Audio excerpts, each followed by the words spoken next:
Қайырлы күн, құрметті достар. Мен қазір сіздермен бір жақсы инсайтпен бөліскім келіп отыр. Көптен бері бір видео, пост салып жүрген жоқпын, енді соны жалғастырсам деп отырмын. Дәл қазір көретін видеоларыңыз жалпы осы соңына дейін көріңіздер, жақсы пайдаласыз.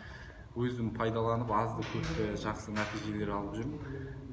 Енді кез келген салада адам табысты болады, немесе сәтсіздікке ұшырайды.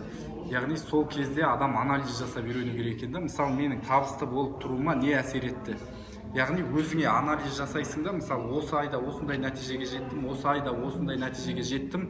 Әр айдағы результат, нәтиже әртүрлі болады. Немесе осындай қиындыққа тап болдым, осы айда одан шықтым деген сияқты. Яғни сені жетістікке жеткізіп тұрған әрекетпен сені сәтсіздікке ұрындырып тұрған әрекетті тауып, соны жарыққа алып шығу керек та.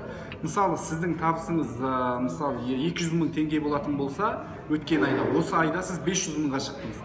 Енді сізді 500 мыңға шығарып тұрған қандай әрекет, қандай действие былай айтқан кезде соны выявить етіп шығарып, сол нәрсені көбейту керек.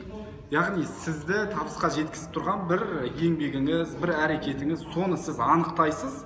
Анықтағаннан кейін сол нәрсені не істейсіз? Көбейтесіз. Сол нәрсені қалай көбейтуге болады? Сол кезде сіздің табысыңыз да, сіздің басқадай бір нәтижеңіз де ұлғая бастайды. Ал енді сіз сәтсіздікке ұшырасаңыз, оны да бір былай айтқан кезде себеп болып тұр. Оған бір әрекет апарып тұр. Сіздің жауапкершілігіңіздің жоқтығы немесе басқадай бір әрекеттер сізді сәтсіздікке ұшырады. Соны анықтап, оны азайту керек, немесе оны түп тамырымен жою керек.